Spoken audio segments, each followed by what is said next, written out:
अब प्रसंग चल रहा है कि भजन करो उस रबदा जो दाता है कुल सबका। जैसे हम श्री ब्रह्मा जी, श्री विष्णु जी, श्री शिव जी की पूजाएं करते हैं तो इन भगवानों की सतिथि इस ज्ञान से पता चलेगा। अब क्या होता है कि जब भगवान शिव ने देखा कि अस्थि पिंजर भी नहीं रहा तेरे पास, फिर उसका मोह भंग हो गया। मोह भंग हुआ तो उसने जो सोचा कि ये हालत मेरी किस कारण से हुई। उसने अपनी सूझबूझ से ये ढूंढा, इसका कारण खोजा कि भी मैंने विवाह करवाया और पत्नी पर विश्वास किया, मेरी पत्नी ने मेरे से विश्वासघात किया, मेरे से पीछे से जाकर के एक पर पुरुष से इसने बात की और अन्य रूप धारण कर लिया। ये कुछ भी कर सकती थी, जिस कारण से वो अक्षुब्ध हो गया और उससे बात करनी बंद कर दी कि मैं तेरे ऊपर बहुत विश्वास करता था, तो भी विश्वासघातन निकली, तो मैं किस पे विश्वास करूं। इस निष्कर्ष से भगवान शिव ने सोचा कि मैंने विवाह करवाया तो पत्नी में मोह हुआ और पत्नी बेवफा निकली। अब ऐसा यत्न करूं कि मेरे अंदर ये काम वासना समाप्त हो जाए, जिस कारण से मुझे विवाह की आवश्यकता पड़ी। इसका मूल नाश करने के लिए वासना का भगवान शिव ने कहते हैं 88,000 वर्ष तक घोर तप किया और कहते हैं ये काल ये चाहता है कि कोई भी यहां प्राणी विवाह के बिना ना रहे, यानी वासनाओं को कोई कंट्रोल ना कर ले, कहीं यहाँ पर फिर रिवाज पड़ जावे और संतानों उत्पत्ति ना करें। संतानों उत्पत्ति नहीं करेंगे तो मैं खाऊंगा कैसे, हम तो उसके बकरे और बकरियां हैं काल के। इसलिए उसका पूर्ण प्रयत्न रहता है, भरसक प्रयत्न रहता है कि कोई भी प्राणी वासना रहित ना हो जाए। अब उसने क्या किया, कामदेव को एक पुरुष रूप तैयार करके वहां भेज दिया। अपना आत्मा जैसे ऑल आउट होती है, ऑल आउट को कहीं लगा दिया जाए घर के कमरे किसी कक्ष में, तो वहां मच्छर चक्कर काटना शुरू कर देते हैं, उसमें ऐसे डगमगा जाते हैं, गिरने लग जाते हैं, उनके बस की बात नहीं होती। ऐसे एक देव है, उसके अंदर उसने ये गुण विशेष भर रखा काल ने, और वो जाकर के वहां बैठा दिया उसके आसपास। तो उसके कारण भी भगवान शिव जी में कोई अंतर नहीं हुआ, वो तप करता ही रहा।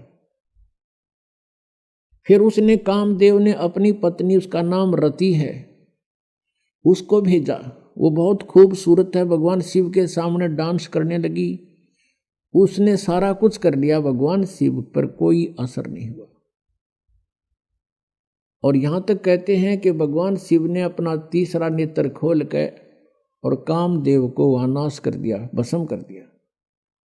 तो फिर ये सब काल के जाल हैं जो ब्रह्मा विष्णु महेश के भी समझ में नहीं आई थी ये बातें। भगवान शिव ने सोच लिया कि मैं अब वासना रहित हो गया, अब ना रहेगा बांस ना बजेगी बांसुरी, ऐसा काम कर दिया। वहां से चल पड़े, अपना आराम से विचरने लगे, घूमते रहते हैं, बैठते हैं, फ्री आराम से रहते हैं। अब काल ने सोचा भैया तो बात बिगड़ेगी, दूसरे और देखम देखा ये ऐसे ही फिर बैठ जाएंगे हठ योग करने के लिए, यह तो बात बनी नहीं। कहीं औरों की भी रुचि ना हो जाए, हम भी भगवान शिव जी की तरह से वासना रहित होएं। क्योंकि सभी ऋषि महर्षि जब साधना की तरफ चलते हैं, ये पांचों विकार इनकी गुद्दी में आ बैठते हैं, पहले से अधिक प्रभावित हो जाते हैं। तो सभी ने ये चेष्टाएं की थी कि किसी ना किसी तरह पहले इन्हीं राक्षसों को नाश करें और फिर भक्ति करें। ये भी काल का जाल था, बिना ज्ञान के डले नुए ढोए। तो अब भगवान शिव जी की कथा को पूरा करते हैं, फिर ऋषियों को लेंगे। अब क्या हुआ, अब काल ने ब्रह्म ने सोचा ये और व्यक्ति नो सोच बैठेंगे ऋषि महर्षि, भगवान शिव ने तो कर दिया काम, ये तो वासना रहित हो गया और हम पीछे रह गए, कहीं वो विद्या समाधि लावें, इस तो पहला कर दूं काम। कुछ दिन के बाद शिव जी के अंदर प्रेरणा भर दी काल ने कि सुना है हमने कि जब सागर मंथन किया था उस समय विष निकला था, उस विष को मैंने पान कर लिया था, पी लिया था, जिस कारण से मैं अचेत हो गया था। और जो बताते हैं उसमें से अमृत निकला था या शराब निकली थी, दारू मदिरा, 2 कलश निकले थे। राक्षसों ने अमृत का कलश उठा लिया था और राक्षस यदि अमृत पी जाते तो अमर हो जाते। इसलिए भगवान विष्णु ने एक मोहिनी रूप बनाकर एक स्त्री का और राक्षसों में जाके डांस किया था। कहते हैं बहुत सुंदर थी वो मोहिनी रूप में, भगवान बड़े सुंदर लग रहे थे और राक्षस मोहित हो गए थे। राक्षसों से वो अमृत का कलश सिर पे रख के डांस करती करती उनको मदहोश कर दिया था। वो कलश दूसरी तरफ पकड़ा दिया था और मदिरा का कलश सिर पे रख के वापस उनको दे दिया था। तो उस समय भगवान विष्णु कहते हैं मोहिनी रूप में बड़े खूबसूरत लग रहे थे। अब भगवान शंकर के मनमाई के भगवान विष्णु के पास चलते हैं, तो ठाली हो गया था ना पार्वती साथ में, तो चलो वहां बातचीत करते हैं और उनसे वो रूप देखूंगा। अब मैं होश हवास में हूं भाई, उस रूप को पूछूंगा कैसा रूप था, एक बार बना के दिखाओ। इस उद्देश्य से भगवान शिव जी आगे विष्णु जी के लोक में और बैठ गए उनकी पौड़ी में आके, उनके गेस्ट रूम में बैठ गए। विष्णु जी पता लगा अंदर से आए, कुशल मंगल हुई। कुछ देर के बाद भगवान शिव ने अपना उद्देश्य जाहिर किया, प्रकट किया कि मैं इस उद्देश्य से आया हूं। मैंने सुना है कि आपने सागर मंथन के समय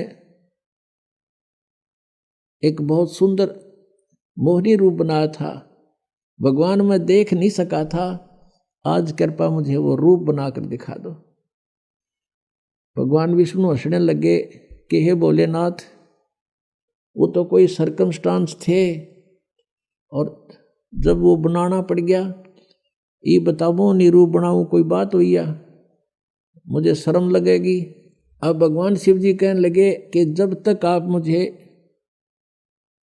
वो रूप बनाकर नहीं दिखाओगे तब तक मैं यहां से नहीं जाता। मैं तो ये बैठ गया, वो बैठ गया उनके द्वार का आगे पार्क में, बगीची में हठ योग करके। भगवान विष्णु ने सोचा कि 88,000 वर्ष तक उड़ा बैठ के आ गए, अरे भी इसने आड़े चिमटा गाड़ दिया, ये उठे नहीं। इससे पीछा छुटवाने के लिए भगवान विष्णु ने कहा, वहां तो उनसे कहा कि नहीं ऐसा नहीं हुआ करता, ये मुझे शर्म आती है, मैं नहीं ऐसा कर सकता। यूं कह के अपने घर में अंदर चले गए महल में। वहां से अंतर ध्यान हो गए और उसी बाग में, सामने भगवान विष्णु का बाग था उस रेस्टोरेंट का, उसमें कुछ दूरी पर एक सुंदर लड़की का रूप धारण कर लिया।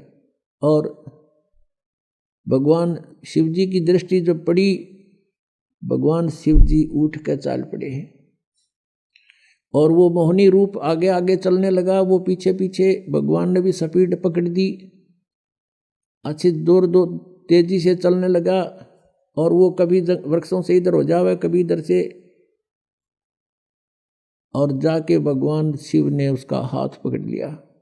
पहले भगवान शंकर पूछ रहे थे विष्णु जी से कि ईसा मोहिनी रूप के हो गया, सारे बावले बना दिए हुए राक्षस, उन होश ना रहे आग भी, तो उसने कलश भी बदल दिया, ऐसे कभी हो सकता है, न्यू कह रहे थे।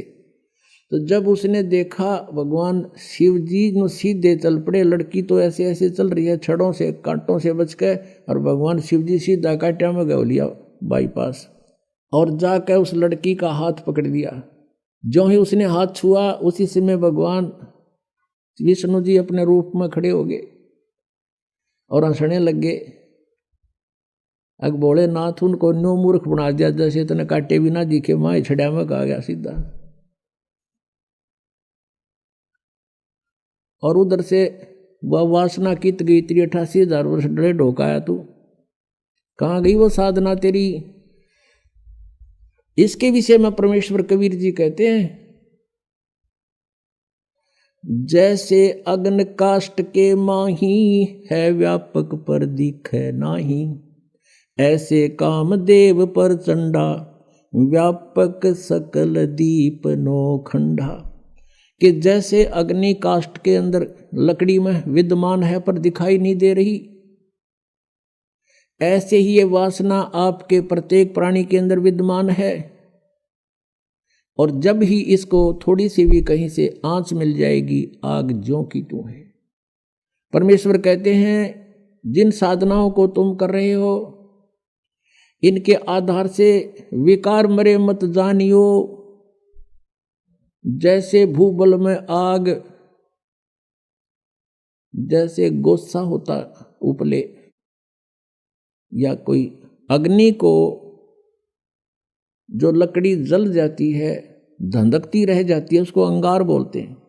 उस अंगार को राख में दबा दिया जाता है और कुछ घंटों के बाद उस राख को ऊपर से ऐसा लगता है जैसे ये बिल्कुल शांत हो चुकी है, उसमें कोई हीट नहीं रहती, गर्मी नहीं होती। और जब उसको निकाला जाता है तो वो आग, वो लकड़ी पहले से भी अधिक तेज मिलती है, धंधकती मिलती है, वो कोयला। तो यहाँ परमात्मा कहते हैं जो साधनाएं तुम करते हो, ये व्यर्थ प्रयत्न डले ढो रहे हो। विकार मरे मत जानियो, जो भूबड़ में आग, ये थोड़े से दिन शांत हो जाते हैं और जब भी अवसर आता है ये नो के नो एज इट इज मिलते हैं। इनका तरीका बताया परमात्मा ने, जो हम साधना बताएं और ज्ञान आधार से ये आपके जो विकार हैं ये शांत हो जाएंगे और धीरे धीरे ये बिल्कुल नॉर्मलाइज हो जाएंगे। खत्म नहीं होते लेकिन नॉर्मलाइज हो जाएंगे और ज्ञान के रस्से से ये बांध दिए जाएंगे, फिर ये हिल नहीं सकते। अब कितना ही शरारती पशु है, उसने अच्छा करड़ा बांध दे मोटे रस्से थे, वो करें जाएगा फूं फूं, अपनी थोड़ी बहुत रेंज होती है उसकी, तो वो कहानी नहीं कर सकता। ऐसे ये परमात्मा के ज्ञान से और इस भक्ति की शक्ति से ये ऐसे कंडम हो जाएंगे। ये बकवास करेगा, मन की आदत है, क्योंकि किस ब्रह्मांड का स्वामी है, लेकिन इस ज्ञान रूपी रस्से से ये इतना तगड़ा बांध दिया जाता है, ये अपनी मर्यादा को लांघ नहीं सकेगा। अब प्रसंग चल रहा है कि हम जिन भगवानों की भक्ति करना चाहते थे और जिनको हम सुखी मानते थे, उनकी ये हालत है। और जिन मंदिरों में हम जाकर पूजा करते थे, वो स्थान क्या था? अब तत्व ज्ञान की इस रोशनी से अब हमें ज्ञान हुआ। अब जैसे कोई भी साधक है, क्योंकि ये आत्मा जब से भगवान से बिछड़ी है, कुछ ही समय के बाद इसको उसकी आवश्यकता महसूस होगी थी, और उसके बाद ये उसी दिन से प्रयत्नरत है, प्रयत्नशील है कि मुझे वो परमात्मा, वो सुख मिले जिसको मैं छोड़ के आई थी। तो यहाँ के इस झूठे सुख को इस काल ने आधार बता दिया। कबीर साहब कहते हैं, झूठे सुख को सुख कहे, ये मान रहा मन मोदे, ये सकल तभी ना काल का भाई, कुछ मुख में कुछ गोद। झूठे सुख को सुख कहे। झूठा सुख क्या है? पुत्र हो जा, पुत्री होगी, एक कार हो, एक कोठी हो जा, और फिर कोई पोस्ट मिले, या तो कोई अधिकारी ऊंचा बन जाऊं, या फिर कोई एमएलए, एमपी, मंत्री, मुख्यमंत्री, प्रधानमंत्री बनूं, ये आशा रहती है। अब परमात्मा कहते हैं यहां 21 ब्रह्मांड में जिस तरीके से तू सुख ढूंढ रहा है, इस सुख नहीं है। और सुख भी कैसे होगा? जिन वस्तुओं को तू संग्रह करके प्राप्त करने की इच्छा से और संग्रह करता है, वो सुखदायी नहीं है। निर्धन सोचता है धनवान सुखी, धनवान को सोपन में भी सुख नहीं है। उसका बहुत बड़ा व्यवसाय होता है, पता नहीं कहाँ घाटा हो रहा है, कहीं लाभ हो रहा है, रात और दिन उसी चिंता में, टेंशन में वो सो जाता है, नींद भी नहीं आती है, फिर उठ जाता है। अब धनवान सोचता ही राजा लोग सुखी होंगे, मंत्री, मुख्यमंत्री, प्रधानमंत्री, एमएलए, एमपी, इनको स्वप्न में भी सुख नहीं है, क्योंकि जो एमएलए या एमपी बनता है वो बहुत से व्यक्तियों का नुमाइंदा होता है और कोई ना कोई उसकी बाह पकड़े रहे, चल मेरा काम कर। दिन में 100 आदमी जावेंगे तो 100 झूठ बोलनी पड़ेंगी उसने, वो इतना किस किस के काम करा देगा और बैठा होगा घर फोन पर कह देगा कह दो बार जा रहा है, यानी टेंशन रहित नहीं हो सकता। यही स्थिति मंत्री और मुख्यमंत्री, प्रधानमंत्री की जानो तो यहाँ जीव सुखी नहीं और पिछले पुण्य का नाश कर रहे हैं अपने का। ये अब परमात्मा कहते हैं अगम निगम को खोज ले, बुद्धि विवेक विचार, उदय अस्त का राज मिले तो बिन नाम बेगारे। ओए होए, तुम देख एमएलए एमपी सरपंच बन गए, सब का पीटन लग गए। कहते हैं उदय अस्त का राज तुम्हें दे दे और यदि ये भक्ति तुम्हारे पास नहीं है तो तुम बेगार कर रहे हो। बेगार, बेगार की परिभाषा बताते हैं। एक समय एक टेम्पू वाला प्रतिदिन सवारी लेने आता था, वो एक दिन नहीं आया। अगले दिन उसके साथियों ने पूछा कि दूसरे जो टेम्पू वाले थे कि कल नहीं आया, क्या कारण था, कुशल तो है। उसने बताया कल मैं बेगार में फंस गया था। आज से 40 वर्ष पहले की बात है। उस समय क्या होता था, पुलिस वालों के पास कन्वेंस नहीं होते थे थानों में, और वो किसी ऐसे ही ट्रैफिक में से किसी की कोई जीप पकड़ दी या कोई बड़ा 3 व्हीलर था वो पकड़ लिया, उसको ले गए कहीं रेड लगाने के लिए, मुर्जिम पकड़ने के लिए, या कहीं उन्होंने छापा मारना होता है, रेड डालनी होती है, वहाँ ले गए। तो उस दिन क्या होता है, उसको 4 बजे उठा लिया सुबह और ले गए इधर के उधर, उधर के उधर, चलो वहाँ चलो वहाँ। और वो तेल भी अपने पल्ले से डाल रहा है, खाना भी अपने पल्ले से खा रहा है और 1 मिनट की फुर्सत नहीं, सारा दिन इधर चल उधर चल। रात के 12 बजे छोड़ा तो सुबह बता रहा था कल मैं बेगार में फंस गया, 200 रुपये का नाश हो गया। उस समय 200 रुपये आज के 20,000 रुपये, समझ लो कि 20,000 रुपये घर तक खर्च कराया और 1 मिनट की फुर्सत नहीं, चलो चलो रही, रेल बनी रही मेरी, और 200 रुपये भी अपने पल्ले से बर्बाद कर दिया, पूंजी भी नष्ट करी। इसको बेगार बोलते हैं, यानी इनकम हुई नहीं और खर्चा खूब, 1 मिनट चैन नहीं, समय नहीं, कहीं भी रेस्ट नहीं। तो ऐसे ये उदय अस्त का राज भी किसी को मिल जाए पूरी पृथ्वी का, वो राजा भी ऐसे बेगार कर रहा है क्योंकि वो अपनी पिछली पूंजी को बर्बाद कर रहा है और चैन 1 मिनट की नहीं उसने। पुण्यात्मा, हम सुख की परिभाषा ही बोल चुके हैं। एक व्यक्ति के 3 बेटे थे, एक की मृत्यु होगी। अब वो रोए बेचारा, उसको सांत्वना देने के लिए आए। उनमें से एक व्यक्ति ऐसा भी था जिसका एक का पुत्र था और उसकी मृत्यु भी 3 वर्ष पहले 4 वर्ष पहले हो चुकी थी। तो उन्होंने बताया, वो सांत्वना व्यक्त करने वालों ने, कि भाई अब कुछ नहीं बनने वाला, संतोष करो, देखो इसका इकलौता पुत्र था, वो भी मृत्यु को प्राप्त हो गया, इसने भी संतुष्टि कर ली, सब्र करो। उस व्यक्ति को जिसके 3 पुत्रों में से एक की मृत्यु हुई थी, राहत की सांस ली, रोना भी बंद कर दिया और फिर क्या सोचता है कि हे भगवान, इससे तो मैं ही अच्छा हूं, इससे तो मैं ही सुखी हूं, मेरा तो 2 और बच गए हैं, इसका तो एक ही था और वही मृत्यु को प्राप्त। बताओ, इससे उसने क्या मिल गया? क्या वो लड़का जीवित हो गया? तो ऐसे हमने अपना इस सुख की परिभाषा बदलनी पड़ रही है मजबूरी में। एक व्यक्ति कह रहा था कि मेरी पुत्री का जन्म हुआ, जन्म होते ही उसके गुदा नहीं थी, बड़ा चिंतित हुआ, खाना पीना छूट गया, इतनी टेंशन पूछो मत। हम ले गए मेडिकल में, सरकारी हॉस्पिटल पीजीआई में, उन्होंने एडमिट कर ली लड़की, वहां देखा 4 केस और थे ऐसे ही, फिर मुझे संतुष्टि होगी, ओहो चलो ये और भी है ऐसे ही। बताओ उसकी लड़की का कौन सी गुदा लाएगी उनको देखने थे। तो ये हमने न्यू देख लिया, और दुखी है तो हमने कोई चिंता नहीं, हम भी दुखी हैं, तो वो दुख को सुख मान लिया।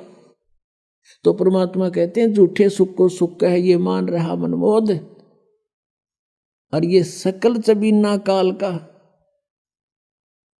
और कुछ मुख में कुछ गोद। अब परमात्मा कहते हैं जहां तुम जिस लोक में और जिन स्वर्गों में तुम सुख खोजने चले हो वहां सुख नहीं है।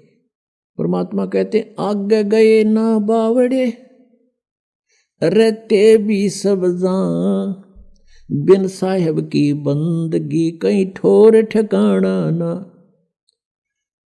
कि जो पहले चले गए तुम्हारे यहां से, उन्होंने तो आके तुम्हें कुछ बताया ना, हमारी केबरन मैटी हुई, और बाकी बच रही है भी ऐसे ही चले जाएंगे। बिन साहेब की बंदगी भक्ति की तो ठोर ठिकाना ना।